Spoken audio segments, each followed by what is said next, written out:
Welcome to the Madness and Grace podcast, where we explore the connection between mental health and faith. I'm Dr. Matthew Stanford, neuroscientist, author, and mental health advocate. And I'm Dr. Madeline Stiers, therapist and trauma researcher. We're so glad you're joining us today. Each week, we have authentic conversations about personal stories, we share professional insights, and explore the meaningful ways faith can influence mental well-being. Whether you're seeking comfort, understanding, or simply a new perspective, we're here to journey with you. Thanks for tuning in. Now let's dive into today's conversation. Hello, everyone, and welcome back to another episode. We're glad to have you here today. And today we'll be talking about supporting a loved one with mental illness, how to understand what mental illness is, how to offer support, set boundaries, take care of yourself, and navigate through the challenges that come along with caregiving or just loving someone who is struggling with their mental health. Mental health sits on a spectrum, right? So people who are very unwell in their mental health oftentimes have a lot of challenges and need assistance and support from the people in their lives and their community. And if you're someone out there who's listening and is that caregiver or is someone in support of someone who is struggling, we recognize that it is oftentimes a challenge and can be a burden on, your soul, your heart, your physical and mental wellness. So yeah, I guess let's jump into it. Matt, any thoughts as to start us off? Yeah, I think this is oftentimes kind of forgotten part of mental health care is the family or the loved ones who help care for the person, or we might just say help support the person. You don't have to be the person that's actually caring for them, like making sure they have food, things like that. Just being a supportive presence is very important. But support's a tremendously important part of mental health recovery. And I think a lot of times we just kind of forget that. We treat it a lot of times like we would someone who has strep throat. You just go to the doctor and they're going to give you some medicine and you're going to take that medicine and you're going to rest and your strep throat's going to go away. And that's just not how mental health problems work.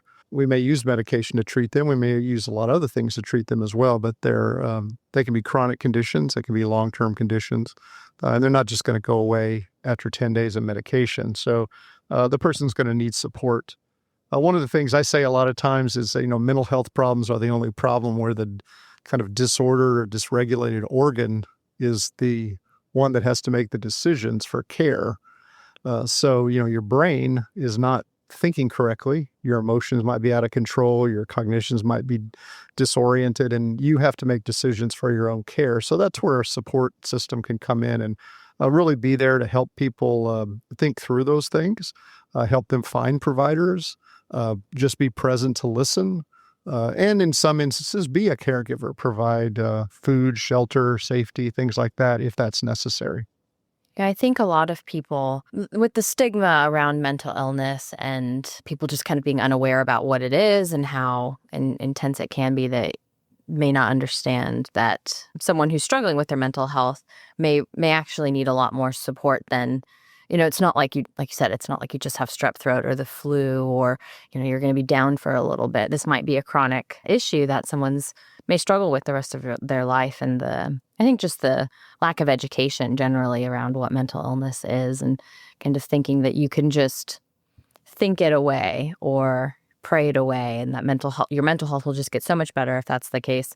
But exactly what you said, my mental illness is the only illness in which the illness itself prevents you from getting support and care because you're kind of working against yourself. Whether you're depressed and laying around and unable to get up like physically to get to seek support, or, it's schizophrenia or bipolar disorder where you may be unaware that you're actually ill, that there's something actually happening with you. You're right. A lot of times, it's not uncommon for someone with mental health problem to not want to get care, not want to get help, say that they don't need support. I think you would agree with this, probably one of the number one questions we get here at the Hope and Healing Center from families, from people who call looking for assistance, is something along the lines of, I think my loved one has a mental health problem and they need to get care or they need to get help. How do I get them to get help? They don't want to get any help. And so, it's a lot of times it's a family member, and we have this conversation all the time. A lot of times it's a family member that contacts us. And the question we have to ask the family member is, well, does your loved one want to get help?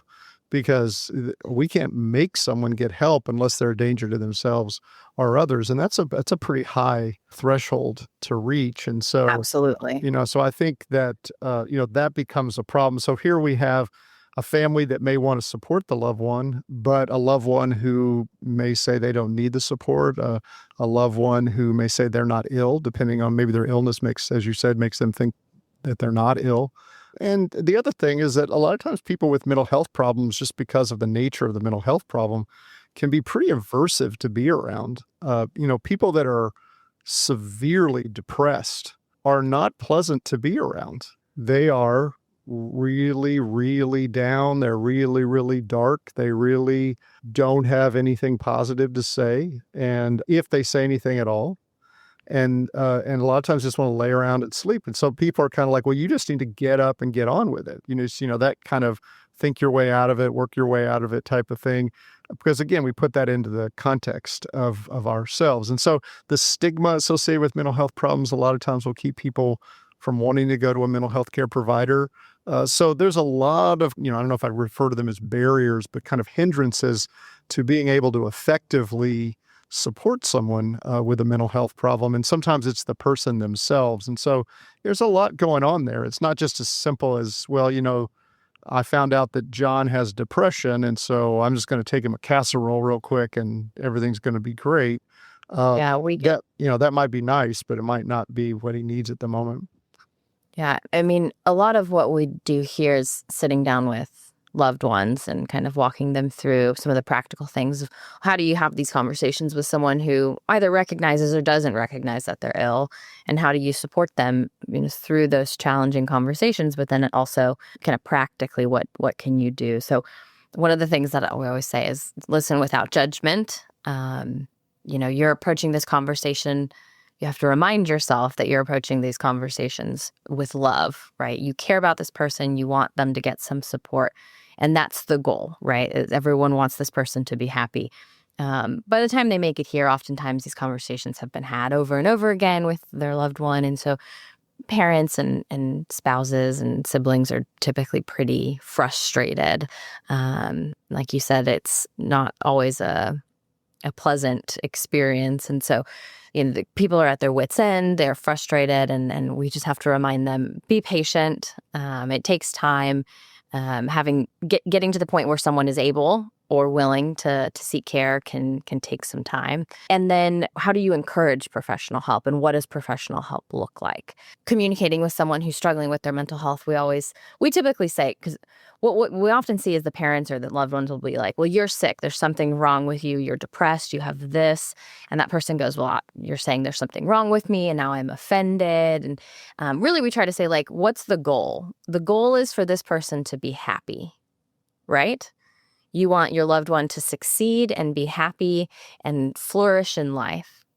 So we say, approach the conversation with that in mind, right? Like, if I said, Matt, like, I'm worried about you. You don't seem happy to me. And this works with a lot of mental illnesses, but not all, right? Because there is that euphoria in some that we see. But, life isn't what you wanted. You wanted X, Y, and Z, and, you're struggling through that. Like, I love you and I want you to be happy. Like, how can I help? And offer to support, set boundaries if they're asking for things that are outside of the realm of your willingness to support. And then offer thoughts like, would you be willing to talk to a therapist or see a doctor, medication, offering different levels of support. There's peer support, there's support groups, there's phone warm lines, there's therapists, licensed professionals, there's psychiatrists or doctors who can prescribe medication. So walking with them through different suggestions and options, with keeping in mind the goal is for this person to be happy and functioning, right? So as opposed to approaching it with you're sick, there's something wrong with you, you need to do something, take these steps to feel better. It's, we love you, we care about you, we have this unified goal in mind, right? That you're unhappy and you want to be happy, and we want you to be happy as well. And then offer practical support in ways that don't overburden you or kind of step into over caring for them. But if they need practical support with like doing daily tasks, help them and say, we're here to support you in this, and we want to see you get some additional care, right? Because family can't take on the weight of an entire mental illness on their own. Like there does need to be some professional support there as well. And we know it weighs on the family of loved ones. So those are just some practical ways. One of the biggest things is we see families come in and they're so frustrated, which understandably we get that. And I go, let's bring it back to what's the goal. The goal is, what's the purpose you're here is you love this person. And the goal is that they're happy and thriving, right? And oftentimes that renews the idea of like, okay, this mess that we've been kind of shoveling through, it's been cleared now. Like I understand what the goal is. And right. No, I think, we see that all the time, frustration in families. Usually that's because it's been going on for a while and they've continued to try different things. I see it as a really kind of two problems that they have that lead to all the frustration. One is they have a very kind of fix it mindset.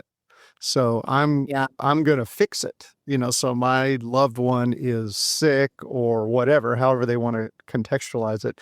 And I'm going to fix it, which means I'm going to come up with a plan, 3 or 4 specific things that person has to do. And then that's going to fix everything. And then, they lay out, point number 1 and the person goes, well, I'm not doing that, and so, Right. so then that's it. Like, well, they are, I can't fix them. They won't let me fix them. So number 1, for those of you out there that are working to support a loved one, you have to get rid of the fix it mindset. You are supporting them. And so the way to think about that is they're going through an experience. It just happens to be a mental health issue or concern or problem. And they are going through this experience, just like they might be going through a physical health problem. They might be going through a relational problem. They're going through an experience, and you are there to support them as they work their way through this experience. And that may be just being present and listening to them when they're talking.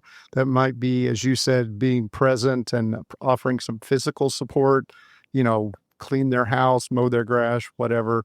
That may be there to kind of connect them to professional care because it's very confusing. And, if I had severe depression, it would be much more difficult for me to find a good provider that I could access than someone who didn't. So you're providing the support that is going to be helpful for them. And but not a fix it mindset. I've got 3 things and you're going to do it. And then I think the other thing goes along with that, and this is kind of unrealistic expectations. And so that's a lot of times tied to the idea that, well, if my loved one would just X, Y, and Z, then they wouldn't have this problem anymore. So I see this a lot of times, and I've seen this a lot of times with families that had people who had psychotic disorders like schizophrenia and bipolar. Well, they just need purpose in their life. So they need to get a job because they just sit around all day and they don't do anything. Those types of things. And, and then I think you have to ask yourself, is it realistic to imagine that my loved one in those situations where I literally am caring for them, is going to go out and be able to get a job and hold that job? I mean, you have to have realistic expectations. I think you have to have realistic time expectations of how long it takes a person to get through a significant mental health problem. So I always tell families, you need to not think days to weeks. You need to think months to years because, they didn't just get in this overnight. This is a progressive thing that's occurred over time. It may kind of seem like it happened overnight because it got to a point where it just kind of everything hit the fan. But the reality is it's probably been developing over some period of time. And so there are biological aspects, there are environmental aspects. I mean, there are a lot of things going on here. They're not going to just kind of think their way out of it, as you said. So it takes time. And then even within mental health care, it takes time to figure out proper medications, proper therapeutic intervention.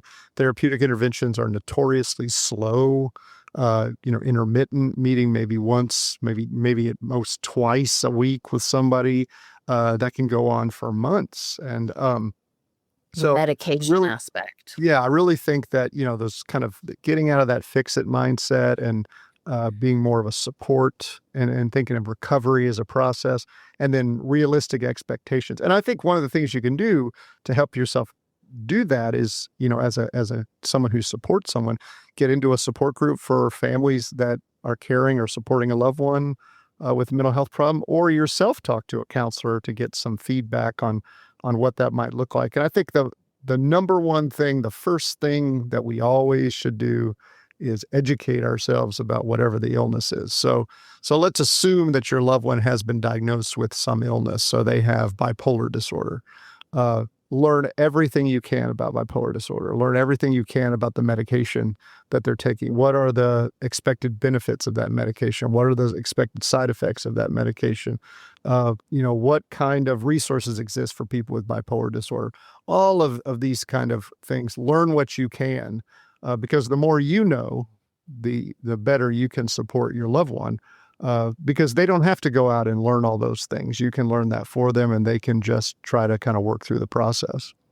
Yeah, the medication aspect is something we hear a lot of frustration around. Is once someone has agreed to get care, it's, well, they've been on this medication for 2 months and, things are not getting better. And unfortunately, like you said, it can take some time. It's oftentimes trial and error, getting on a medication and then either upping the dose or having to switch to a different type of medication, whether it's an SSRI or a mood stabilizer.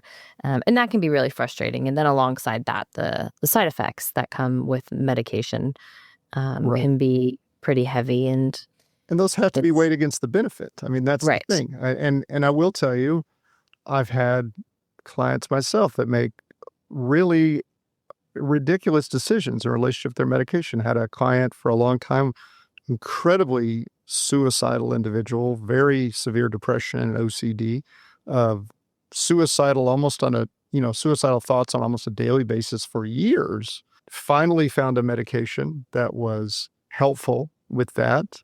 But one of its side effects is it is notorious for putting on extra weight. And he was a good 20 pounds overweight, and literally said to me, I'm not going to take this anymore because I don't want to have all this weight on me. And we talked about it. Well, what's going to happen? He goes, absolutely. I would rather be suicidal than have this weight on. Yeah, Okay. it's interesting. And So, people, what do you do with that? yeah, I mean, and people get to make their own decisions. I mean, Absolutely they it do. really is. We have a lot of clients. I mean, yeah, with medication, it's such a challenge because you start taking medicine, and if you get in the right concoction or whatnot, and you start to feel better, and then months go by, and then years go by, and you go, why am I taking, like, couldn't tell you how many times I've seen this happen. Someone goes, I feel great. I feel great. I feel great. Right. And then you start to see them decline, and you're like, what's going on? Well, I stopped taking my medicine. Right. And you go, why? Why did you stop taking your antidepressant? Like, what happened? Well, I was feeling really good, so I stopped taking it. And you go, right. But you Well, have and to I was gonna show remember, everyone I was gonna show everyone I could do it without it. yeah, Feeling typically so good. yeah, it's like, they're like, I was feeling great. And, here you go.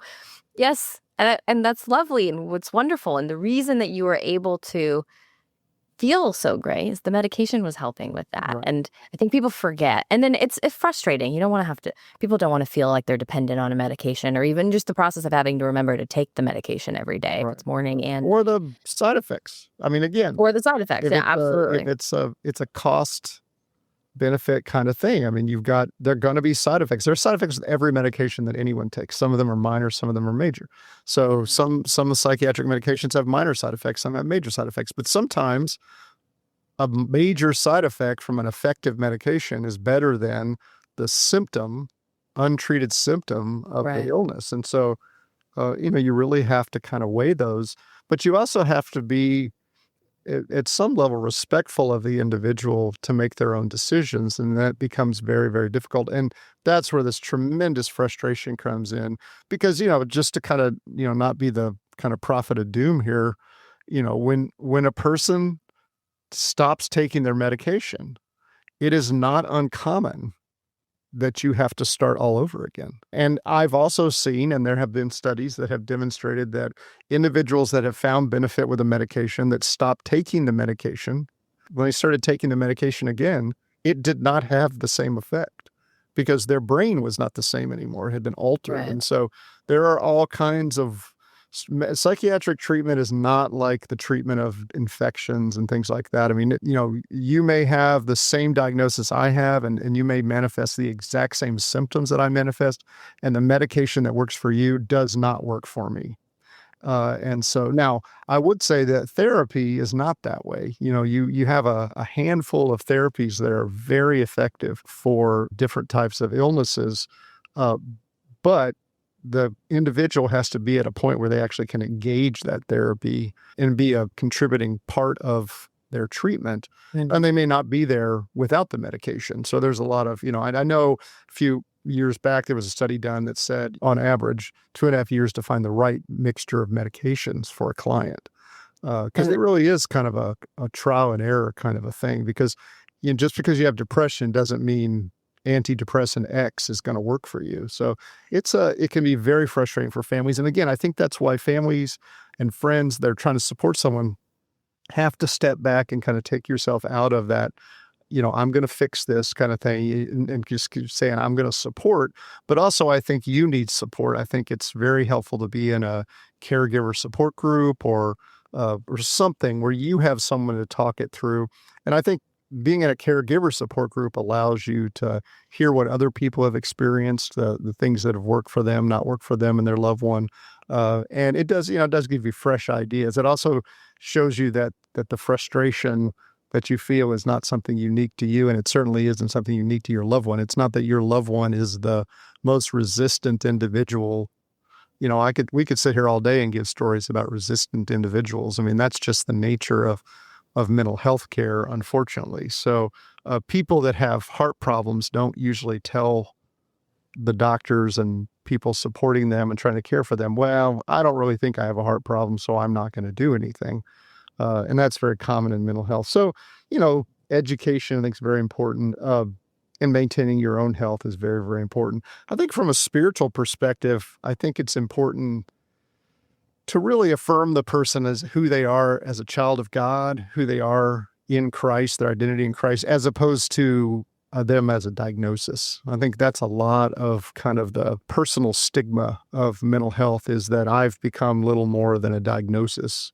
So, you hear people say, well, he's a schizophrenic, or, she's bipolar disorder, and so, or she's bipolar, so you don't talk about people with physical illnesses like that. So I think really affirming them, their value, their worth within their spiritual life, the role that God plays there as a comfort, a support, empowering them in recovery, the role of transformation in religion and spirituality, the fact that, changing, that's part of what it is to be a Christian, right? That we're being transformed. And so those things are all very positive. So the fact that you're not where you want to be, and you want to be, as you said, in a better place, you want to be in a better quality of life, you want to be happier, and those things are all consistent with transformation from a faith perspective. And so you can just kind of integrate that together. And I think that's very helpful in building hope for individuals.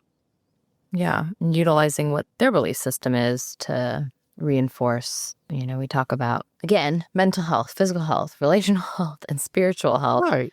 all in the same kind of bucket of wellness, and they don't sit isolated from one another. So when you're working to support someone, you may be frustrated and stressed and overwhelmed or worried, and seek comfort and support from your faith community and leaders, and the person whose mental health is declining or who's unwell can also seek support. And I think a lot of times people are like, well, I don't know what to do. I hear that a lot. And I mean, the first thing I would say is, the simplest thing would just be do whatever you would want someone to do for you. I think that, how would you want someone to support you? But, you certainly can ask someone, what, I don't know what to do to help you. What can I do to help you? And just simple things. I think small things make a huge difference. I know in the past, I've known, say, spouses that had a spouse that was significantly depressed or had been diagnosed with a more serious mental health problem, and now were home because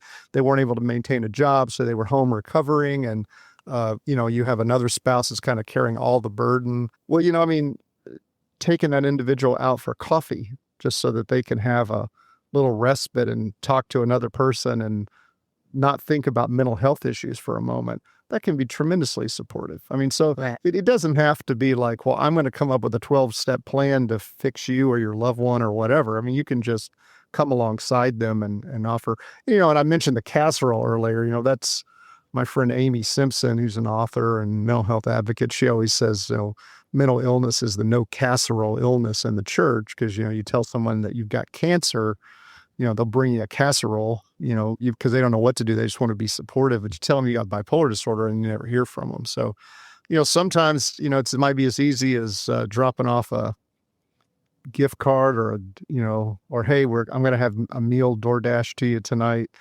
just to say I'm here. It doesn't have to be transformative in some kind of, you're going to make some statement to them. So little things make a huge difference. And I think we need to remember that. All right. And wrapping it up, I think the thing I would reiterate the most is, supporting someone, a loved one, a friend with a mental illness is really a marathon. It's not a sprint. This isn't something that's going to be fixed in a very short period of time. This is just part of your friendship or your relation now, and you're going to walk along with them. And I think being there is the most important thing. I think listening is probably the next most important thing. And I think after that, we can add in, more specifics like where we're going to refer them to a mental health care provider or things like that, if that's something that they need us to do or would like us to do. So please just do be present. I think the worst thing that can be done, and I've seen this sadly many, many times, is that because you don't feel like you know what to do, or because you are frustrated by the individual, you pull away. And you kind of just ignore them. And I've seen that happen many, many times when I think it was a person who really wanted to help, but really either was frustrated or didn't know what to do. Just do something, just do something small. And I think that'll make a big difference.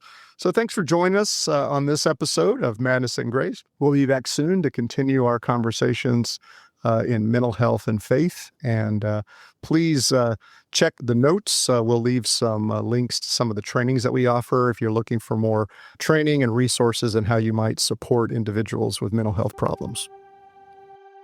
Thanks for joining our conversation on this episode of the Madness and Grace podcast. If you found value in our discussion today, we'd love it if you'd subscribe wherever you listen to podcasts so you never miss an episode. And if you enjoyed what you heard, please consider leaving us a rating and review.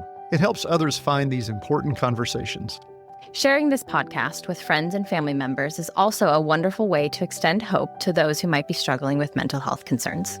We'll be back next time with another candid conversation about madness and grace. See you then.